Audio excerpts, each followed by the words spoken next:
Welcome to another deep dive where we're going deeper than just code this time. We're checking out implementation patterns.pdf. Oh, yeah. This one's really interesting. It's about writing code that other humans can actually understand and work with. Right, it's like thinking about the human side of programming, making code that's not just functional but also kind of elegant. Yeah, it's more like crafting something, like a well-written story, instead of just spitting out instructions for a computer.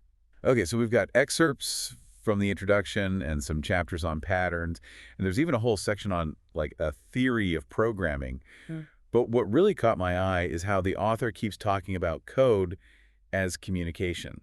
It's funny, right? Because we don't often think about it that way, but it makes so much sense. Yeah, like I never really stopped to consider that aspect I before. mean, it's not just about getting the computer to do what you want. It's about expressing your intent in a way that other programmers can understand, and even your future self. Oh, tell me about it.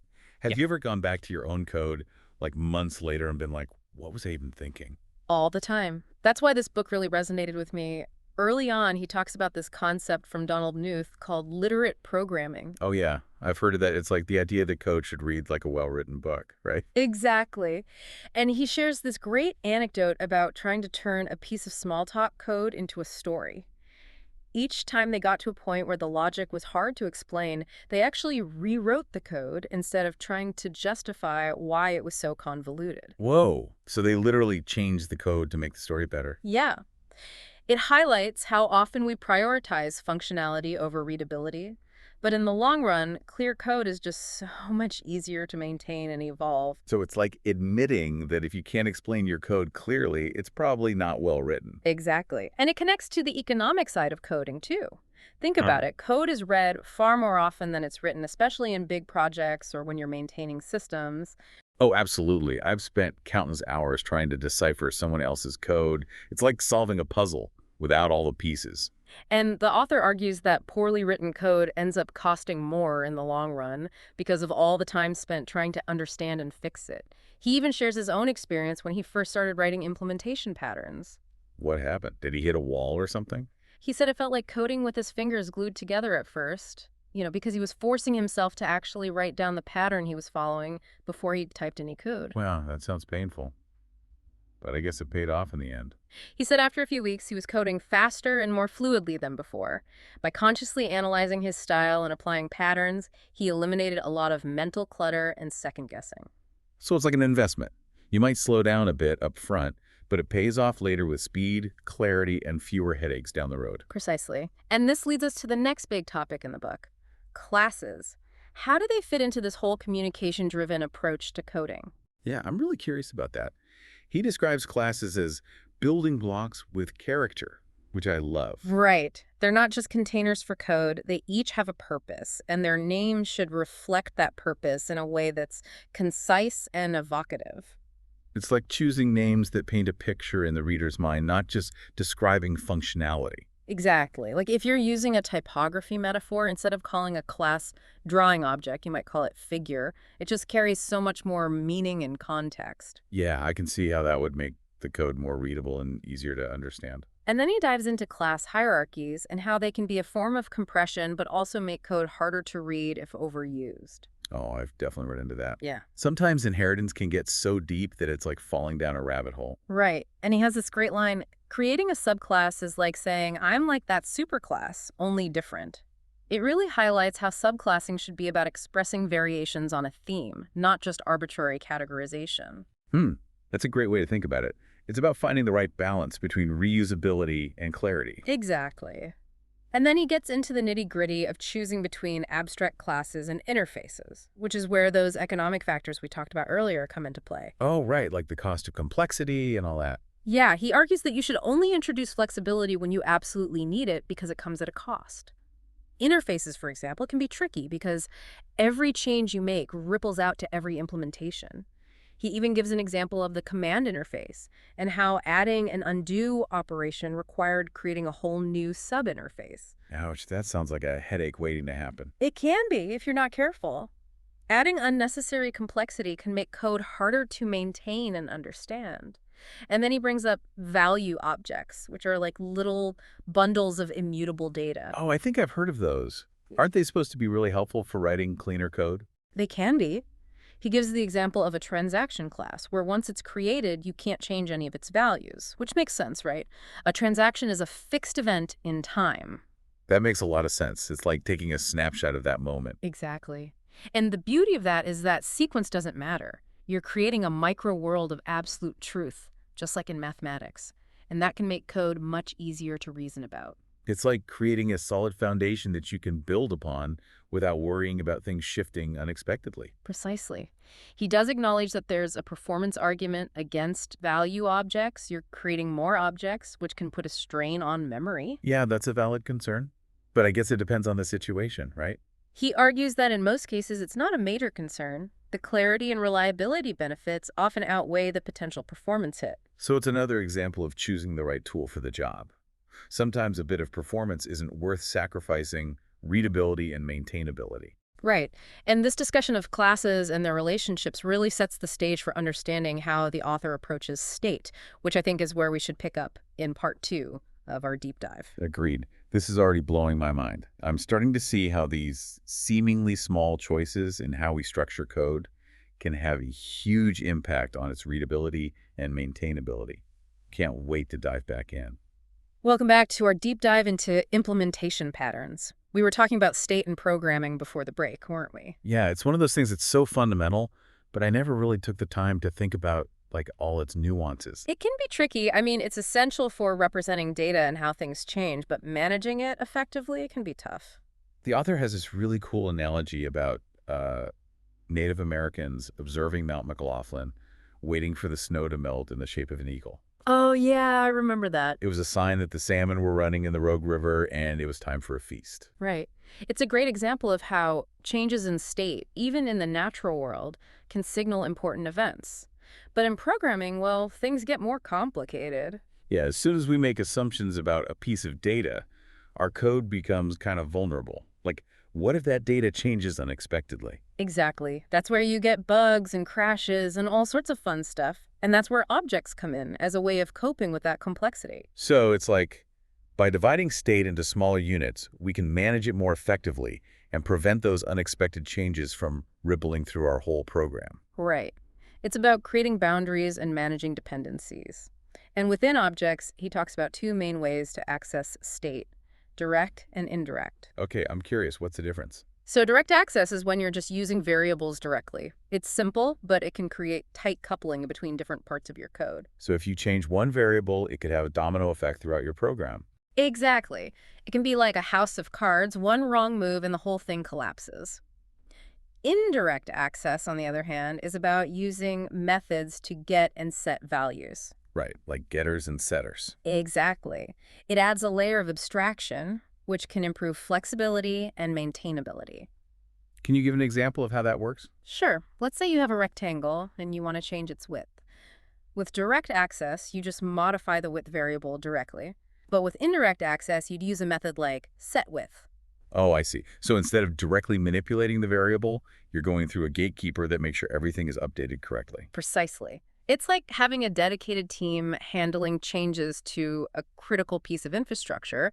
They make sure everything's updated in sync and prevent unintended consequences. That makes a lot of sense. It's like adding a level of control and predictability. And then he goes on to talk about how we group state together. There's common state, and then there's variable state. Okay, what's the difference? So common state is data that's always present, like the x and y coordinates of a point. It makes sense to group these together in a class because they're always used together. It's like a package deal. They go hand in hand. Exactly. Variable state, on the other hand, is for those cases where objects of the same class might need different data elements depending on how they're used. Can you give me an example? Sure. Think about shapes. Some shapes have borders while others don't, so you wouldn't want to force every shape to have a border variable if it doesn't need one. Right. It's about being efficient with your data and only storing what's absolutely necessary. Exactly. And when it comes to variables themselves, he's a big advocate for clear and concise naming. Yeah, I've definitely seen my fair share of code with cryptic variable names that make my head spin. Right. He emphasizes using descriptive names that convey the variable's role, but without trying to cram in too much information about scope or type. So it's about finding that sweet spot between being too vague and being overly verbose. Right. And he even cautions against always declaring variables with their most general type. Like, if you find yourself constantly casting things up and down, it might be a sign that your design needs some work. It's like trying to fit a square peg into a round hole. Exactly. Sometimes a more specific type can make your code clearer and more efficient. And this whole emphasis on communication extends to initialization as well. What do you mean by initialization? Initialization is all about putting variables into a known state before you use them. It's essential for preventing bugs and unpredictable behavior that can crop up when you're working with variables that haven't been properly initialized. Oh, I've been there. It's like trying to build a house on a foundation of sand. Exactly. He encourages eager initialization whenever possible, meaning setting those values right when the object is created. But there are times when lazy initialization makes more sense, especially when calculating those values is expensive. So it's about choosing the right approach based on the situation and weighing the trade-offs. Right. And all of this really speaks to a philosophy of coding that respects the human side of software development.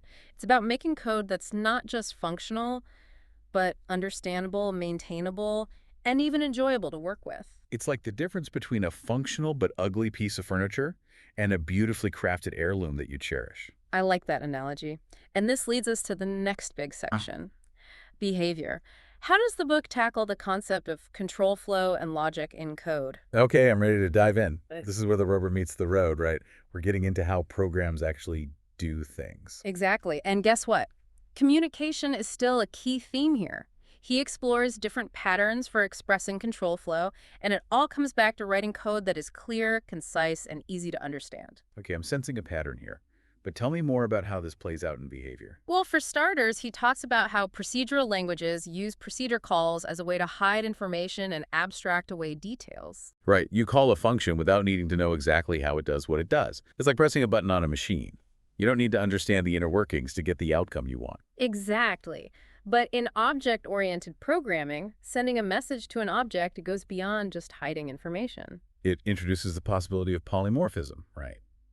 That same message can be sent to different objects, and each one can respond in its own way. Precisely. He calls this the choosing message pattern, and it's all about her sending a message dynamically selects the appropriate implementation at runtime. So instead of having a bunch of if statements to check for different types of objects, you could just send the same message to any object and it'll know how to respond appropriately. Exactly. It makes the code much cleaner and easier to read, and it's easier to add new types of objects without having to modify a bunch of existing code. That's really cool. So it makes the code more flexible and adaptable. Right. But he does caution against overusing choosing messages. If there's no real need for variation, don't force it. Keep it simple. That's a good reminder. Sometimes the simplest solution is the best. Absolutely. And then he talks about double dispatch, which is like choosing a message but on steroids. It lets you vary implementations along 2 dimensions. Okay, now you're getting into the advanced stuff. Can you break that down for me? Sure, imagine you're building a game where different characters have different attacks. Double dispatch lets you handle those interactions elegantly without a ton of if statements. It's like each character knows how to attack, and each character knows how to defend, but they don't know exactly how the other character will attack or defend until runtime. Exactly. He gives the example of shapes and brushes. Like, the shape doesn't know exactly how the brush will display it, and the brush doesn't know what shape it's dealing with until runtime. But through double dispatch, they can still work together seamlessly. Right, but he does point out that this pattern can add complexity, so use it carefully. It's a powerful tool, but you have to use it wisely. Exactly. Then there's decomposing messages, which is about breaking down complex calculations into smaller chunks. That sounds like a good strategy for any complex problem, not just coding. I agree, and he makes the point that choosing good names for these smaller methods is crucial. So you're not just breaking down the logic, you're creating a clear roadmap for anyone who needs to understand how it all works. Precisely. And finally, there's reversing messages, which is about using symmetry to improve code readability. Symmetry in code. I'm intrigued. He gives the example of a method called compute that involves 3 steps: input, processing, and output. Instead of having those steps handled by different objects, he introduces a helper method to reverse the message flow. So instead of sending messages out to other objects, you bring the logic in and handle it all within the current object. Exactly. It creates a nice symmetry and makes the code easier to follow. This is blowing my mind. I'm starting to see how all these seemingly small choices can have a huge impact on readability and maintainability. But there's still one more big piece of the puzzle, right? Methods. You got it. Methods are like the building blocks of logic, and the book goes into some really interesting patterns for crafting them effectively. I can't wait to hear about it. But I think we'll have to save that for part 3 of our deep dive. I agree. This is dense material, but it's so rich with insights. See you in part 3, where we unpack the world of methods. All right, welcome back to our final part of this deep dive. Ready to tackle methods. Let's do it. You know, it's funny. I used to think of methods as just like containers for code, but this book has given me a whole new appreciation for them. Absolutely. There's so much more than that. It's like they have their own personalities. They can either add to or detract from the flow of a program. Right. And the author starts by asking a really fundamental question. Why even have methods at all? I mean, you could theoretically write a whole program as just one giant block of code. You could, but good luck debugging that. Methods allow us to break down complexity into smaller, more manageable chunks, each with a specific purpose. So it's like dividing a novel into chapters. Exactly. It makes it so much easier to understand the overall structure and flow. Okay, so one of the first patterns he talks about is the composed method pattern. Oh yeah, this one's all about clarity and consistency. Okay, break that down for me. Well, the idea is that instead of having a method that jumps between high-level concepts and low-level implementation details, you compose it out of calls to other methods, all at roughly the same level of abstraction. Right, so you're not constantly switching gears between big picture stuff and nitty-gritty details. Exactly. It makes the method much easier to follow and understand. Makes sense. He gives a great example of a method called compute that has some input, some output, and then out of nowhere, there's this line that's directly manipulating bits. It's jarring. Yeah, like hitting a speed bump when you're cruising down the highway. Exactly. The composed method pattern helps you avoid those jarring transitions and create a smooth, coherent narrative within each method. I like that, a smooth narrative. And speaking of narrative, choosing good names for your methods is super important. Oh, absolutely. I've definitely seen some cryptic method names in my time. He calls this the intention-revealing name pattern, which is pretty self-explanatory. Don't make the reader guess what your method does. Right, just make it obvious. Exactly. Another key aspect he talks about is method visibility, which is all about making methods as private as possible to manage complexity and dependencies. So the fewer methods that are exposed to the outside world, the less likely you are to break things when you make changes. Precisely. It's about minimizing the blast radius of any potential changes you make. Love that analogy, minimizing the blast radius. So keep methods private unless there's a really compelling reason to make them public. So speaking of managing complexity, what about the method object pattern? Ah, yes. This one is for those situations where you have a method that's just gotten too big and unwieldy, like it's got so many parameters and local variables that it's a nightmare to maintain. Yeah, I've been there. So instead of trying to break it up into smaller methods, the method object pattern suggests turning that whole method into its own object. Whoa, hold on, a whole object. Isn't that a bit overkill? It might seem that way at first, but think of it as promoting that method to first-class citizen in your code. It gets its own space to breathe, with its own methods, fields, and internal logic. So it's like giving that complex piece of functionality its own dedicated apartment instead of trying to cram it all into one tiny room. Exactly. It makes it much easier to manage and reason about. Okay, I'm starting to see the appeal. The book covers some other method-related patterns, too. There's overridden method and overloaded method, which are about expressing variations and providing alternative interfaces. And then there's method return type, which emphasizes choosing the most general possible return type. Right, to keep things flexible. Exactly. And he even touches on method comments, which, honestly, I have a love-hate relationship with. Yeah, tell me about it. Sometimes they're helpful, but other times they just feel like clutter. Yeah. Like, why even bother commenting if the code already speaks for itself? Well, he acknowledges that as well. His stance is that well-written code should be self-documenting. But there are cases where comments are necessary to provide information that's not immediately obvious from the code itself. That's like a good movie.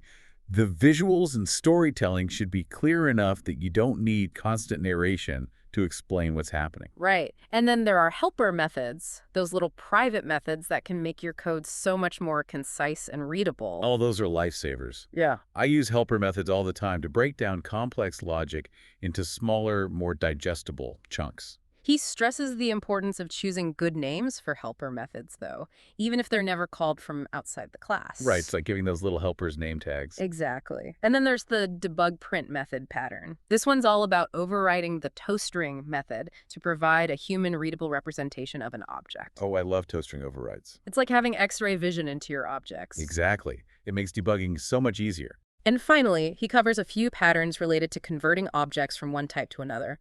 Conversion method and conversion constructor. Okay, so it's like making those conversions explicit and clean. Precisely. And that pretty much wraps up our deep dive into implementation patterns. We covered a lot. We did patterns, theory, classes, state, methods.